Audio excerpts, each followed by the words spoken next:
রাজধানীর মোহাম্মদপুরে র্যাব পরিচয়ে ডাকাতি এবং ছিনতাইয়ের অভিযোগে ডাকাত সর্দার সহ 4 জনকে গ্রেপ্তার করেছে র্যাব। উদ্ধার করা হয় দেশি বিদেশি অস্ত্র। রোববার রাজধানীর কারওয়ান বাজারে র্যাব মিডিয়া সেন্টারের সংবাদ সম্মেলনে এই তথ্য জানায় র্যাব। এই ঈদে জামা জুতো অ্যাকসেসরিজের ডিসকাউন্ট। তারা বলছে চক্রটি ছুটির সময় ডাকাতি করত। দীর্ঘদিন রাজধানীর বিভিন্ন স্থানে র্যাব পরিচয়ে ডাকাতি, অস্ত্র, মাদক ব্যবসা ও সিএনজি ছিনতাই চক্রের সঙ্গে জড়িত তারা।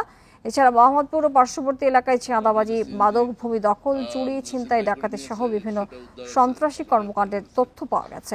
র্যাব জানায় পতিত রাজনৈতিক দলের কাউন্সিলররা এইসব সন্ত্রাসীদের পৃষ্ঠপোষকতা দিচ্ছে, তাই বেপরোয়া হয়ে উঠেছে সন্ত্রাসীরা। ডাকাত দলের সর্দার, আমরা যখন তাকে অ্যারেস্ট করি তার